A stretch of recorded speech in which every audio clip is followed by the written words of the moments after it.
Hello, welcome to Birth of a New Dimension, your 1-hour auditory exploration into the world of hyperspace reality, higher dimensional consciousness, and multidimensional perception and thinking. So, how does one perceive multidimensionally? You perceive in the third dimension with your 5 senses of your physical body. You perceive multidimensionally with your higher faculties.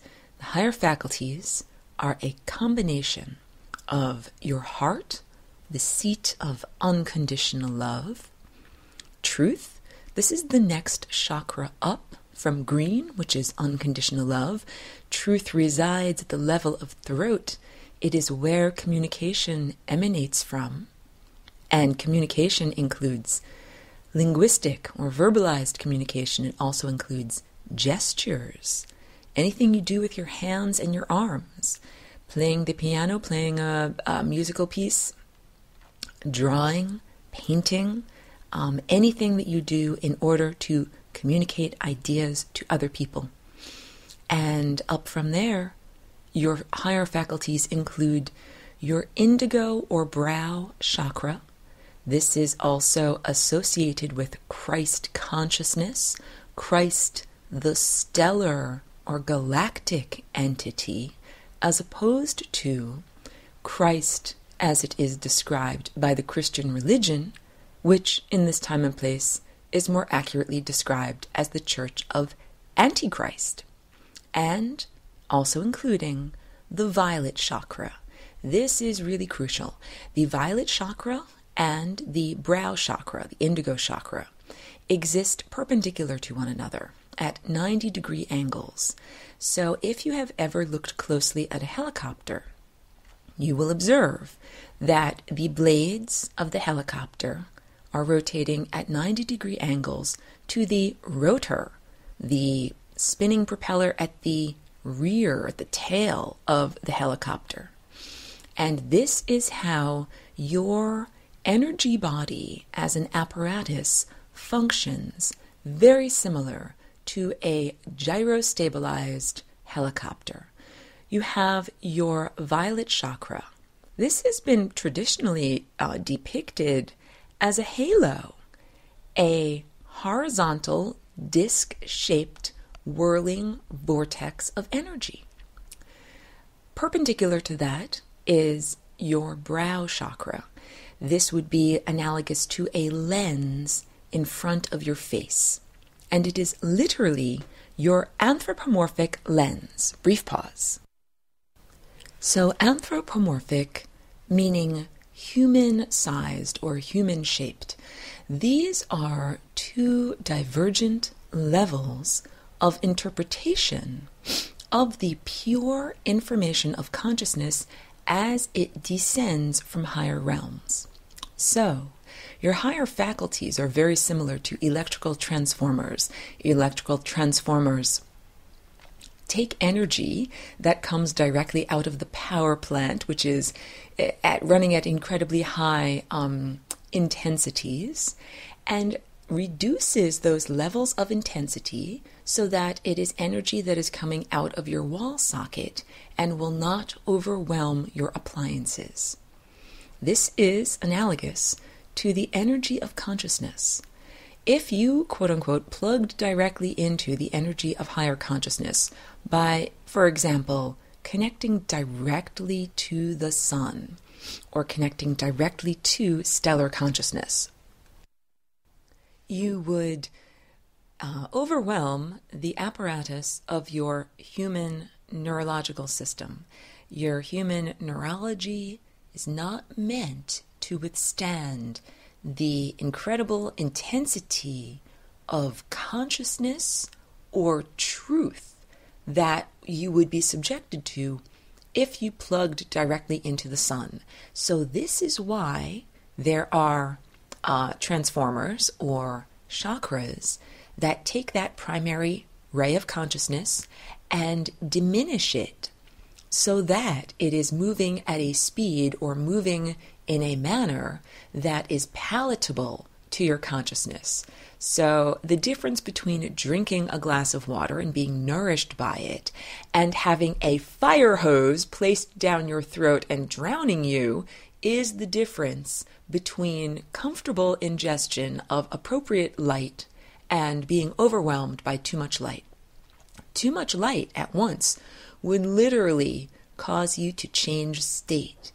The intensity of it would cause you to change state from matter, or light that has the privilege of going slower than 186,000 miles per second, directly into vapors and gases and plasmas, and without any of the intervening levels of consciousness development.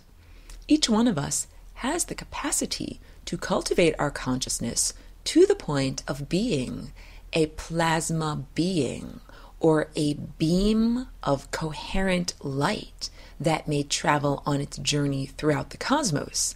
However, there are intermediary steps, and if you plug directly into the sun, you will be skipping over those intermediary steps, and it will be like going directly to your destination and not having any of those intervening experiences. So the source of consciousness connects to the crown chakra in each one of us, in each one of our bodies. And the crown chakra is the first level of creating a palatable energy form that will not be overwhelming to the consciousness in the human neurology. When the energy is reduced slightly further in its intensity, you get the indigo chakra.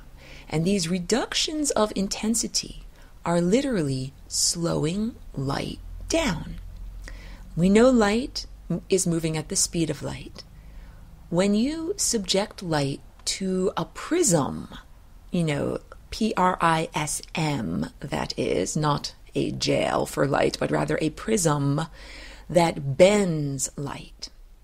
What actually is happening is when light travels through air or a less dense medium and it hits the prism, which is made of glass or plastic, it's entering a solid, which is a more dense medium. And that means light slows down a little bit. If you can imagine a bullet that is traveling through air and then reaches something like water or steel or Kevlar, and it is slowed down by the density of reaching that new substance. This is what light experiences when light goes from one state of matter into another. So going from a vacuum into an atmosphere, light is slowed down on its journey slightly. And when light goes from the atmosphere or a gaseous context, medium, and then travels through water, which is a liquid, slightly more dense than gas medium, it bends. And I've spoken about this before, simple science experiment. If you place a pencil or a twig in a glass of water and you look at it horizontally, you will see it looks like the pencil is broken. And that's because the rays of light that are entering into the surface of the water are bent. They are changed in their trajectory through space by entering into another level of density. So this is important for you to understand because you are consciousness that is residing in a denser realm. And as the energy reaches you, it becomes slightly more and more distorted with each new level of density that it enters into. So the consciousness impulse begins at white light or with solar or stellar consciousness, or emanates from the great galactic center, the supermassive black hole at the center of our galaxy, and it reaches the crown chakra, and it is slightly distorted, and then becomes the indigo chakra, and then it is spread out a little bit more from that, and becomes a little bit more distorted, and becomes the aquamarine or turquoise chakra of truth, and then becomes a little bit more slowed down and distorted and becomes unconditional love.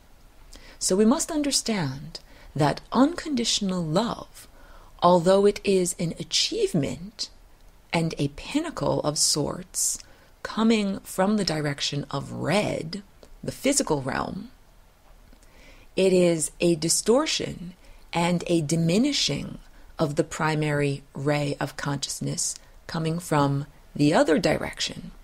It's like saying that unconditional love is like the midpoint or the base camp of a mountain climbing expedition.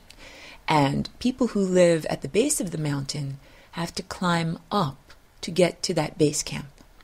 People who live on the top of the mountain, let's say some kind of snow goat or, some kind of whatever, like a bird that can fly and live up there, that creature would have to descend halfway down the mountain in order to meet the other beings that are just reaching the level of unconditional love. So this is what it's like for higher consciousness beings that reside at the level of consciousness that is at the source or in an octave that is higher than what we would define as quote-unquote human at this moment. Higher dimensional beings actually have to bring their consciousness down a few levels in order to get to the level of unconditional love, which is like the universal language that we use to communicate with.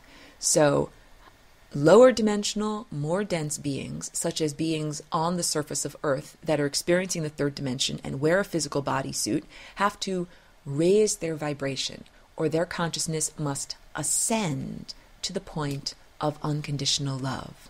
Higher dimensional, less dense creatures actually have to descend from the higher levels of consciousness in order to reach the level of unconditional love and have contact. So there are two important conclusions that I would like us all to draw from this. One is the concept that all you need is love. That is rather simplistic, and although love is the central currency of the cosmos, and when I say currency, it is not only currency like we have cash, money, that makes things happen. It is also currency in the sense of electrons that flow. The flow of electrons creates electrical current, which creates at a 90-degree angle a magnetic field. This creates our experience of time and reality, the flow of electrons. Well, unconditional love is a different level of currency. This is the energy that is flowing and creating a particular tone or vibration of its flow, and that energy is necessary for all of these other processes to happen, for the processes of insight to happen. It is like unconditional love is the gas that goes in the car of insight and makes the car go. So your apparatus of insight, this is your brow chakra. It is both an aperture, a hole or an opening through which light and information may enter into you, just like your iris of your eye is an aperture. And it is also an organ of attenuation. Attenuation, this comes from Greek, attenuos, meaning to reach out towards, and it is where we get our word attention from. When you pay attention to something or someone or a concept, you are directly reaching out and touching that concept or thing or particle with your organ of attenuation. In much the same way that in order to use your sense organ and smell something, you need to physically ingest tiny diluted particles of that substance. And it literally goes up your nose, through your sinuses, and into the olfactory bulb of your brain. When you're smelling something bad, like poo-poo, you are literally ingesting through your nose a diluted amount of particles of that substance. And that's a disgusting thought. The pro-survival aspect of this is that it allows you to sense poo at a distance. You don't have to physically touch it with your fingers or touch it with your other sense organs, such as your tongue, you can sense it from far away. All right? When you use your organ of attenuation of your third eye to reach out towards something, you are similarly ingesting minute quantities of it. Not particles in this sense, but aspects of consciousness or qualities of vibration. So this is why it is inefficacious to attenuate to evil if you are attempting to be good or, quote unquote, to cultivate your consciousness in the direction of ascension. This is because literally when you are attenuating or reaching out with your consciousness and your attention to a person or a thought or a concept, you are connecting to that thought. You are connecting to that person. You are ingesting a little bit of their energy and they are taking a little bit of energy from you. So I want to get a little bit into harvesting of energy via, esoteric societies. And it's interesting because I literally just recorded a segment on this and then technical gremlins stole it. So I'm going to try to re-record another segment on this and pause several times to save it throughout. So, okay, I went into the idea that Freemasons in this day and place are an outgrowth of the practitioners and keepers of esoteric knowledge from ancient Egypt. And I've spoken about in the past how that culture, ancient Egypt, and also the ancient Ayurvedic or Hindu culture of the Far East, Tibetan Buddhism, and the Maya of the South America and Central America, these cultures became the outgrowth. Along with Native Americans of North America, the keepers of the mental flame, the information that would have been lost with the loss of the culture of Atlantis.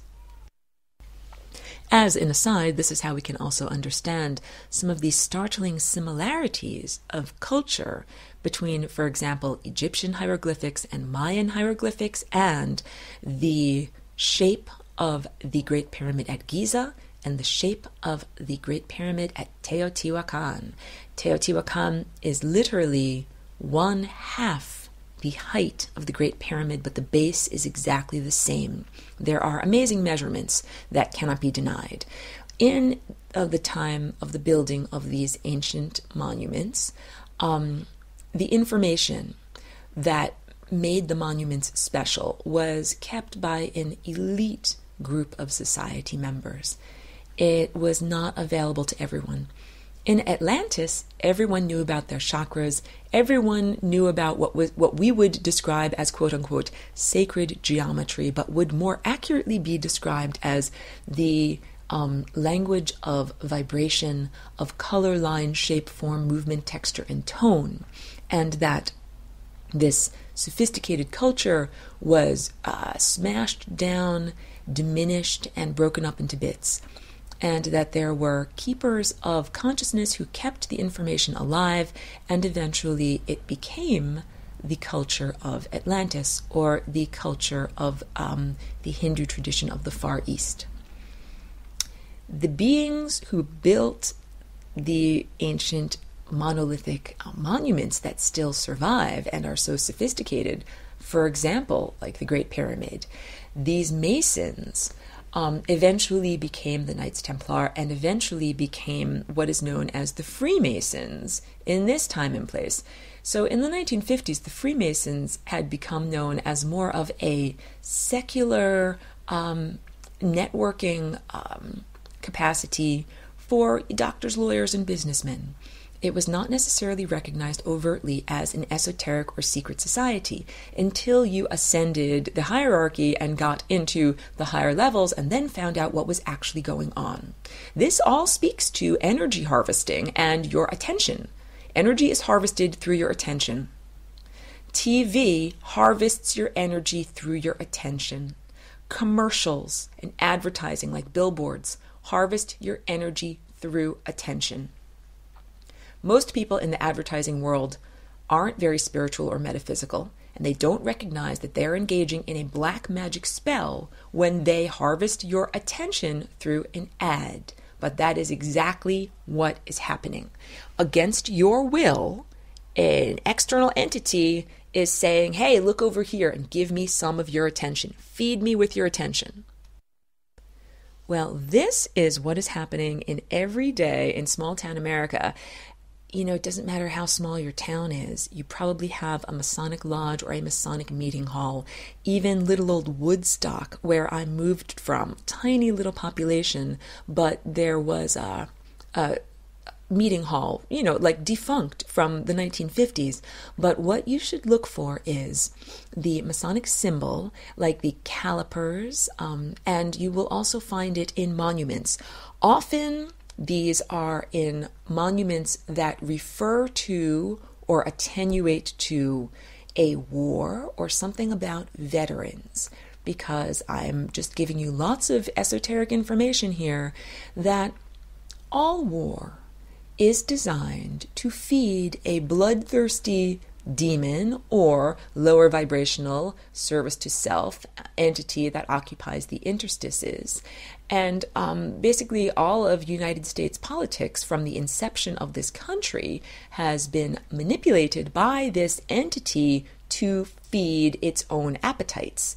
The entity for a long time was housed in a pentagram. If you are familiar at all with black magic practices, you understand that the pentagram, or a five-sided figure, has been used in esoteric practices to corral or contain a lower vibrational service to self entity. And it is also used as a type of contract where you say, you stay within these bounds and I'll give you this and you give me this. And this is literally the relationship that humanity has had with this demon, and the intermediary has been the United States government. Okay? The United States was created as a country to create wars and feed this demon. The government is literally your intermediary to feed this demon. And now we get into the Masonic temples and attenuation of consciousness, that there are war monuments that are usually paid for by the Masons.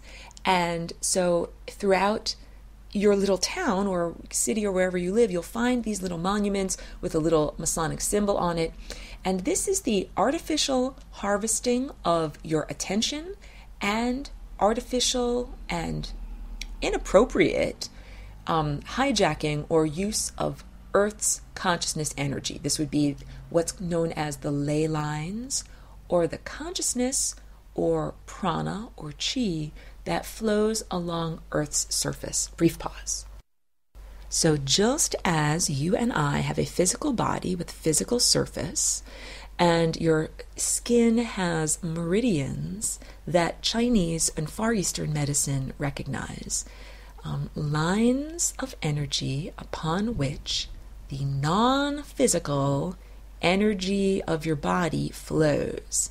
And in the Far East, they have developed techniques of how to help or diminish that flow of energy by systematically inserting metal objects into your skin. This is the conscious use and cultivation of this energy. In this time and place, most of Earth's surface culture is unconscious in its use of energy. This means, first let's think about a place like the island of Manhattan. It used to not have a lot of metal steel girders connected vertically into the skin of Earth, but now it does. Like, imagine putting a whole cluster of acupuncture needles into a particular area of your body. That is going to radically shift and alter the flow of energy in that area.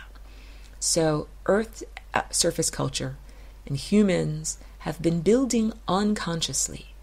What used to be built consciously and intentionally in harmonious alignment with the planet and with her healthful and harmonious energy patterns that she is flowing is now being used as a tool for anti-consciousness.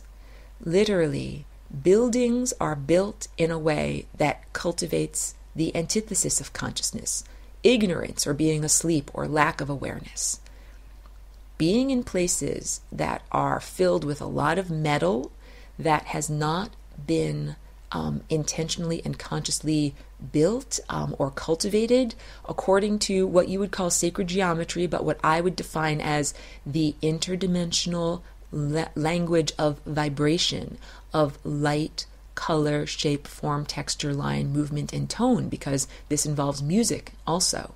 So just like numbers are an international language, someone from China using a different alphabet and someone from the United States who speaks English can find common ground in the language of mathematics. This is similar to the language of vibration that I express daily in my artwork and through vocal overtones and through the concepts that I'm bringing to you here. The ancient Neolithic monuments, places like the Great Pyramid of Giza and Teotihuacan, were intentionally built by masters. These are beings who understood harmonics. Harmonics is all about music in intervals. It is all about nested proportions. It is all about expressing divine harmonic consciousness through shapes that interact well with one another. And those shapes can be the shapes of sound waves, or those shapes can be the shapes of actual geometric forms, such as circles or squares or triangles. When the Great Pyramid was created, it was created in order to raise human consciousness up from the depths to which humanity had been plunged due to the loss of the sophisticated worldwide culture of Atlantis. There are other stone monuments that exist throughout the surface of Earth that could be considered like healthy or health-cultivating acupuncture needles. They were created consciously by cultures that wanted to help Earth herself be healthy and be awake and be aware, and have everyone who lived on Earth to be healthy, awake, and aware. However, that intention and information has been distorted. It has been distorted over time. And now the beings who used to hold, the elite consciousness beings who used to hold information about angles and measurements and divine proportions, now are using their tools to oppress consciousness and to maintain their own power structure. So this is basically political history of about the past 300 years. Why the United States was incepted as a country. It was incepted by the Freemasons, yes, and this is all part of cultivating consciousness and harvesting human consciousness. And for a long time, the aspect of consciousness that was cultivated, it was about blood. It was about blood sacrifice and war. But it must also be understood that just your attention is valuable, all right? On a website, on the internet, in this day and age, the value of the web page is determined by how many people visit and look at that web page. Like if you wish to sell advertising on a web page, if you only have 3 visitors a day, you're not going to have very high advertising rates. Let's say you have 3,000 visitors a day, you can have much higher rates because there is literally more attention focused on your web page. When we talk about the Illuminati as a secret society in this time and place, and yes, it does actually exist. A lot of the beings who exist in the Illuminati are media figures, and they exist in order to harvest your attention. What they are as a figure doesn't really matter. It doesn't matter what their size, shape, gender, or appearance is. That is totally arbitrary or a moot point. They're like an empty container. All that matters is that a focus for your attention is being either placed on a stage or placed on a screen in front of you, like on your television screen or on your iPad screen, and that your attention is ingesting a little bit of that being or person or concept, and then you are feeding that being or person or concept just a little bit. And hey, I've been speaking about energetic anatomy here also. What is your attention? What is your crown chakra? This is a divine partnership. Your brow chakra has been associated with Christ consciousness.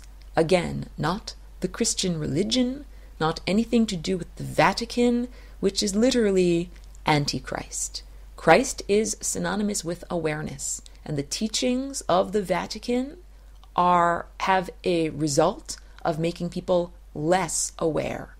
The Vatican is one of those keepers of esoteric knowledge that does not want commoners to know about your innate birthright and how valuable the emanations of your pineal gland are. If you knew that you were like a flower that emitted magical pollen all the time, and that there were like bees that wanted to come and eat and be nourished from your magical pollen, and that these bees, they would even pay you good money in exchange for your pollen, you would be like, hey, I want money. You'd be empowered. You would say, I am producing something of value that someone else desires, and I wish to have an equal exchange of energy. What you've been experiencing up to this point is an exploitation, a non-equal exchange of energy. So the exploitation is that you are giving your attention to various aspects of the media, either through advertising or through the news or through billboards. I guess that counts as advertising, but through just swimming through this culture, you are presented with opportunities to have your consciousness harvested. And it is against your will. It is not sovereign. It's not okay for someone else to catch your attention, like snapping their fingers like, hey, hey, hey, look over here, look over here. And that is what advertising does all the time. You have a natural flow of your attention and consciousness. If you were driving down a road and it was not lined with billboards, your eye might be drawn to an interesting tree or a bird or some obstacle in the road that you need to avoid, like another car. When you drive down a road and there's a billboard, your attention is automatically drawn to that billboard. It is an object of human creation, and the way that it is placed in line of sight is intended to catch your attention. We literally use these phrases to catch someone's attention. Let's also talk about the reading reflex, the reading response. If you are literate and you see a word in a language that you speak, there is a reflex that you read that word. If I hold up a giant sign in front of you with the word cookie written on it, and you are English and you are literate in English and you can see that sign, it doesn't matter if you don't want to read the word cookie. You read the word cookie. And this is what advertising depends upon. You do not intentionally read an ad. An ad catches your eye, it captures your attention, and you feed it, or it feeds off of you a little bit. Now let's get into the characters, the beings, the consciousness beings that make up the Illuminati. None of these beings are eternal beings. Eternal beings are going to live forever because they are perfect. They have been refined. Their consciousness has been refined to the point where it contains only the right recipe of personality characteristics that deserve to travel forward endlessly into the future. If you are tainted or corrupted or simply over heavy, overweight, too dense with dense ideas or distorted concepts, you cannot ascend, you cannot go to higher consciousness, you cannot go where you wish to go with your awareness. Now let's contrast that with beings who are not perfected, who are pure ego. They have not cultivated their consciousness. They have not raised their consciousness to the level of unconditional love. And when I say they are pure ego, I would say that, let's say, greater than 50% of what they define as me, quote unquote, or self, is the temporal or non-permanent aspects of self. For example, where you were born, your family history, what your physical body looks like, what your clothing is, what your hairstyle is, what your job is, what your food is, what your car is, books you've read, your education, movies you've seen, songs you've read, songs you've listened to. None of that is eternal. Now I want you to think about some people who base their entire identity on pop culture and on who they are in context. I'm just going to name a name, even though I don't wish to attenuate to this person, just like I don't wish to attenuate to a pile of poop, because I don't wish to ingest minute aspects of their energy, and I also do not wish to feed their energy, because I see them as not moving in the direction of ascension. They are devolving, and why would I want to put energy into something that should devolve? Like, you don't water a rotting corpse, you let the rotting corpse putrefy, and you water something that's actually alive. But if we need to name names, let's talk about Kim Kardashian. This is a person who is not an eternal person. They have not cultivated their consciousness to the point of coherence where they will live eternally when they are subjected to the enormous currents of consciousness that exist at large when you are no longer limited to the physical realm and the physical, anchor of your physical presence. This is a person who has focused on the world of objective materialists, objects, accumulating objects, and who their sense of self is in the context of other people. If you define yourself merely by how other people look at you, who are you when you are simply in a null context, like in a room that has nothing in it? This is the whole point. We are in a refinery of characteristics. We are in a refinery of consciousness. If you come through this refinery without being refined, without figuring out who you are, sitting in a blank room with no context, you're not ready to leave. Now let's contrast this with an ascended master, or merely a master, a person who has mastered themselves.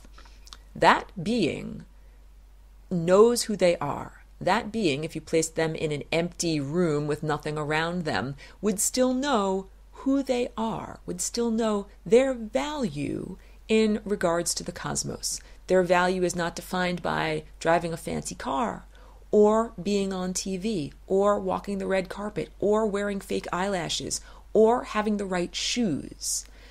Kim Kardashian's values and value in the world is defined by those things. This is why I have used her as an example of the non-eternal or ego-based or temporal aspects of self.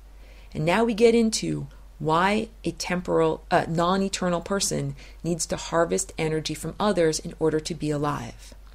Because you don't exist unless other people are paying attention to you.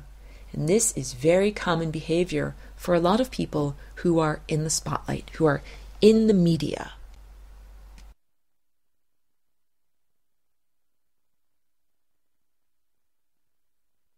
people who place themselves in the spotlight and gravitate to being in the media go there because they know on a deep interior level that they are not eternal, that they have not cultivated their consciousness to the point where it is something that is coherent and worthy of traveling onward. They know that they are going to just be recycled back to the beginning, a la Groundhog's Day, and have to try again. And there is some effort that you think if you get written in enough books, if enough people speak about you, if enough people think about you, that you will be remembered and live forever. This actually goes back to ancient Egypt. I've spoken about this before. In ancient Egypt, if they wanted to kill you, they didn't just cut off your head or kill your physical body. They also removed the mention of your name from all historical records, chipped out your likeness from all of the temple walls, took out all the hieroglyphics. Literally, this happened with one of the pharaohs who was a revolutionary, Akhenaten. This is later in Egyptian history, when Egyptian culture had already gone far afield from what it was supposed to be and had gone into polytheism or worshipping of sub-deities that was really quite a distortion. And the pharaoh Akhenaten came along and was here to refocus human consciousness and say, you've gone far afield and you are worshipping sub-deities, but what you should be doing is actually focusing on solar consciousness. Akhenaten put a lot of priests out of business. A lot of priests and temples went out of business because he said, essentially, you are all worshipping false idols or lower, diminished aspects of higher consciousness. And if you really want to worship, you should worship the sun. Solar consciousness, the divine emanator of information, vitality, and consciousness here in this time and place. And Akhenaten created an alternative religion, an alternative form of worship that I would classify as entheogenic and ecstatic, meaning that entheogens or hallucinogenic plants were ingested in a ritualistic context with the intention of having a Gnostic or direct experience of higher dimensional existence. So anyway, the experience of Akhenaten totally changing the capital in Egypt, changing whom everybody worshipped, getting rid of a lot of priests and temples. He was revolutionary, and he made a lot of enemies, and they didn't like him, and at the end of his life, they decided to sanitize the record. They decided to dismantle the city of Amarna, to chip away all of the likenesses of Akhenaten that they could find. And it's funny because what they did in that time and place, they recycled. They dismantled Amarna, but they used the bricks kind of like landfill, inside of some future building projects. And so they didn't know that they were inadvertently perfectly preserving it. And in recent times, within the past 150 years, those bricks have been unearthed and have been put together in an enormous Egyptological puzzle piece, whatever endeavor, that they rebuilt Amarna, and they were able to see from the pictoglyphs the story of what happened there. And so I bring this all up in order to say that Egypt was a very sophisticated culture where they understood that people were kept alive by keeping people's memories alive. Now when someone dies, people will often make you feel better. They'll say, don't worry, that person's still alive if you think of them and keep them alive in your heart. This is actually true. Beings stay alive when you feed them with your attention, with your non-physical energy. So in ancient Egypt and in some indigenous traditions, Shinto, people feed their deceased ancestors, Mexican Day of the Dead, with offerings of food. Sometimes the offerings of food are left on the grave. Sometimes they are eaten for the person. Like, I am eating this cupcake for my dead ancestor who doesn't have a tongue anymore. Kind of the sense that you can live through me or have a cupcake by proxy. All of these things have to do with attention and the non-physical energy that exists that is like a type of food. So when you are paying attention to something, you are literally feeding that thing.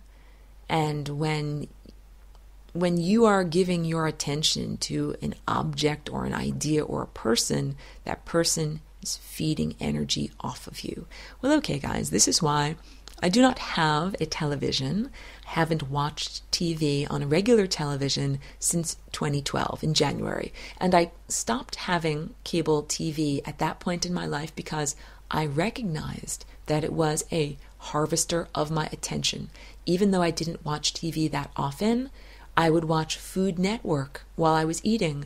I would watch Food Network, just in order to fill the time if I had 5 minutes between activities.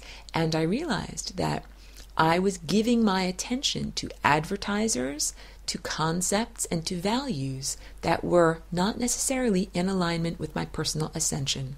And now that I don't ingest television, when I'm exposed to it, I find it very uncomfortable. Literally, I'm at my friend's house. If the TV is on, it's kind of like your head swivels to the TV, whether or not you want it to. And I do ingest media via Facebook. So this is how I know of the existence of a person named Kim Kardashian and how I know of her exploits. The idea is that she is not an eternal being, has not cultivated herself, such as monks who have cultivated themselves to the point of achieving their rainbow body, or cultivated herself through, let's say, good deeds and good actions. Someone like Mother Teresa, who gave to others so selflessly and was so exemplary that even when she is no longer corporeal, her being, her persona is still invoked and remembered. That is eternal life. Means that you literally have created aspects of character or consciousness that will be remembered eternally. A person who is worthy of being remembered. So there are some people who are worthy of being remembered who never made it into the media. There are many selfless monks and nuns who minister to the dying who aren't Mother Teresa. We don't know their names. We know the name Mother Teresa because she was written about and recorded about, and there are pictures of her. This doesn't mean that the other good beings don't live or don't exist. They do exist. You have eternal life when you do actions that are eternal and that are remembered by other people, and loving other people and giving in a loving way. Those are eternal actions that literally build your non-physical energy body in the next world that you will be experiencing things with. So I began this broadcast speaking about the interplay of your brow chakra, indigo color, and your violet chakra at the crown. That this is a partnership and a love affair. And I likened it to the apparatus of a helicopter. There's an interplay there. That these two apparatuses are rotating or spinning at 90-degree angles. That they are complementary. And the way that these two aspects of anatomy function, the violet chakra is the connection to source. It's like the needle of a compass. It's very sensitive, and it directs consciousness to God. God is a verb. To be directed to God means that you, as a lower vibrational, denser aspect of consciousness, connect with higher vibrational, less dense realms. When you do that, the physical or the action word associated with that is to God. You have Godded. You have created God. You made God consciousness. So that needle of the, or detector or sensor organ of the crown chakra is so very vital in being able to determine in which direction is God, or where is God found? And the indigo chakra acts like a housing for that needle, or a container within which that sensory apparatus resides. It is a system of interpretation. Your brow chakra, the indigo chakra, Christ consciousness chakra, or your anthropomorphic lens. This is the system of interpretation through which you experience the world and designate something to be significant, or how you derive meaning from the events around you. It is literally how you decode symbols, how you understand language. Language is using symbols in order to denote meaning. How you understand the symbolic language of the world around you. You know, in Native American tradition, if a crow flies over your head, or if a raven flies over your head, then that means something. Or if a coyote goes across your path, that means something. To interpret correctly the significance of the signs of the world around you means that you are correctly or accurately engaging the filter of perception that is your indigo chakra. And the indigo chakra is where your attention attenuates from. It's where you stretch out your attention from. And throughout this whole broadcast, I have been speaking about some of these nefarious or unwholesome energy harvesting practices. And I have even referred to how the Vatican, the Christian religion as it currently stands, is a religion of Antichrist. That literally it is a hijacking of the attention. Hijacking your Christ consciousness and utilizing it to feed concepts and entities that are not in harmonious alignment. So instead of you singing the note that you desire to sing, that is in harmony with the world, such as an A,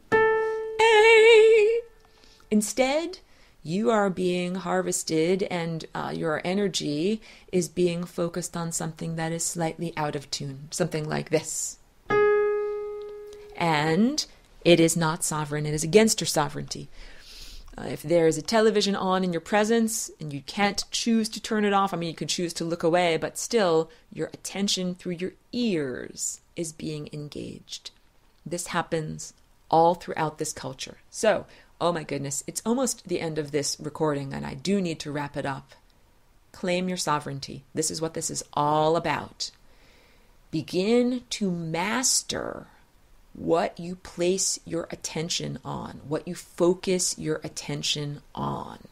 This is crucial, and this is also necessary for achieving contact with beings that are from a higher vibrational, less dense realm. This is all about bringing together lower vibration and higher vibration realms. The birth of a new dimension is when we have various people from the spectrum of consciousness now able to communicate and interact with one another. So the apparatus of the attention is so vital. It's vital to you as an individual because that is where you gain health from. Think of the world as like, you're like Pac-Man, and the world is a sea of little white dots, and each dot is like a thought or an experience, and your health and vitality is determined by which thought and experience you ingest, like Pac-Man ingests a little white dot, and you move through time ingesting thoughts, ideas, and experiences. And the way that you live eternally is by ingesting the right thoughts and experiences. So you might live eternally by ingesting the thoughts and experiences of eating a raw food diet and learning about the process of ascension and reading about monks that have achieved their rainbow bodies, as opposed to eating the experiences of eating nothing but bacon and watching television constantly and working in a factory, smoking tobacco, drinking Coca-Cola, and never thinking about a possibility of something beyond the physical mundane realm. We are talking about the magic that is within you, your imagination, your consciousness, what allows you to be an artist of reality. And I am here telling people that A, you are an artist you have a paintbrush growing out of your forehead, and B, you're an artist. Here's how to use your paintbrush. And, just like with any art lesson, I would never tell someone, paint a painting that looks like this, or paint a painting that looks like my painting. I would simply tell you, this is a paintbrush. This is how you hold it. This is how you utilize it. This is how you get paint. And this is a canvas. But I would not tell you the right or wrong way to make a painting. So I will not tell you the right or wrong way to focus your attention or what you wish to focus on. I will simply tell you that in this time and place, in a large portion, attention for many people is not being utilized consciously. It is being hijacked or siphoned off unconsciously.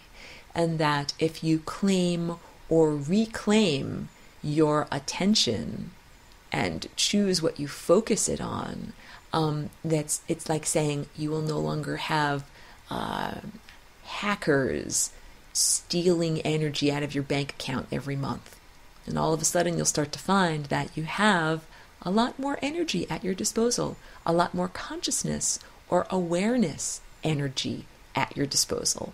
And also, when I spoke about masons or artificial monuments harvesting your energy, we are meant to be like the acupuncture or acupressure needles or stimulation on the surface of Earth. Humans and living beings are meant to consciously shift energy in a positive and harmonious way. This is what pilgrimages are. When people walk vast distances, this is what circle dances are when the sun dance is performed. This is what ritual can be when it is used intentionally. Thank you so much for tuning in. Continue to cultivate your consciousness and prepare for the birth of a new dimension. Please tune in next week. Thank you so much.